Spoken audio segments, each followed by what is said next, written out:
ఫిబ్రవరి 9వ తేదీన కాకినాడ సూర్యకళ మందిరంలో స్నేహ పద్మం పేరిట నిర్వహించనున్న లయన్స్ రీజనల్ కాన్ఫరెన్స్ ను విజయవంతం చేయాలని Lions past district governors doctor బాదం బాలకృష్ణ, ముంజలూరు విశ్వేశ్వరరావు పిలుపునిచ్చారు. కాకినాడ రామారావుపేటలో గల లయన్స్ కమ్యూనిటీ హాల్లో లయన్స్ రీజనల్ చైర్మన్ పద్మతులసి ఆధ్వర్యంలో స్నేహ పద్మం పేరిట రీజనల్ కాన్ఫరెన్స్ బ్రోచర్ ఆవిష్కరణ కార్యక్రమం జరిగింది. కార్యక్రమంలో పాస్ట్ గవర్నర్ ముంజలూరు విశ్వేశ్వరరావు ముఖ్య అతిథిగా పాల్గొని రీజనల్ కాన్ఫరెన్స్ ఆహ్వాన పత్రికను ఆవిష్కరించారు. ఈ సందర్భంగా డాక్టర్ బాదం బాలకృష్ణ మాట్లాడుతూ ఫిబ్రవరి 9న జరగనున్న స్నేహ పద్మం రీజనల్ కాన్ఫరెన్స్ ను విజయవంతం చేయాలన్నారు. ఈ కార్యక్రమంలో Lions zone chairman doctor Garikaparthi నమశివాయ, రామసుబ్రహ్మణ్యం, లయన్స్ రీజియన్ పరిధిలో గల వివిధ క్లబ్ల ప్రెసిడెంట్, సెక్రటరీలు పాల్గొన్నారు.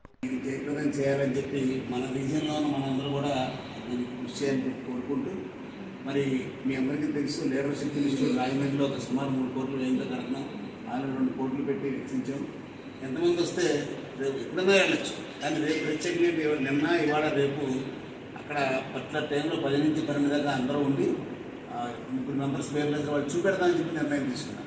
మీరు ఎప్పుడైనా వెళ్ళి చూడొచ్చు, కానీ మేము ఉండి చూపించిన పలానా చెప్పడం లేదు. అందరూ కూడా రేపు ఆదివారం కాబట్టి వీలైనంత రోడ్డు కూడా గొంతలు పొడిచి బాగానే చేయడం జరిగింది. నేను కూడా 2-3 సార్లు వెళ్ళొచ్చాను ఈ వారంలో. కాబట్టి మీ అందరూ కూడా చూడడానికి రండి, సో దట్ ఇన్స్పిరేషన్ పొందుతారు. మనందరిది, నాదో ఆయనదో ఎవరిదో కాదు. లైన్ మెంబర్స్ అందరూ మీ రీజియన్ కాన్ఫరెన్స్ కూడా అక్కడే పెట్టుకోవచ్చు. ఇక్కడి నుంచి కౌన్సిల్ మీటింగ్లు అక్కడే పెట్టుకోవచ్చు.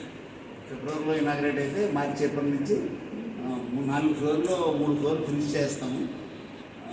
అది వచ్చిన తర్వాత మీకు ఎవరు దానికి సిఎస్ఆర్ కూడా వచ్చింది. మొన్న 3 రోజుల క్రితం కార్పొరేట్ సోషల్ రెస్పాన్సిబిలిటీ ఎగ్జిక్యూటివ్ కూడా వచ్చింది. లైన్ మెంబర్సే ఒకటి డొనేషన్, ఎవరన్నా పలానా వాళ్ళు ఇస్తారు మీరంటే మేము అప్రోచ్ అవుతాం. అది మీరు మాకు చెప్తే చాలు, ఆ విధంగా కూడా హెల్ప్ చేయమని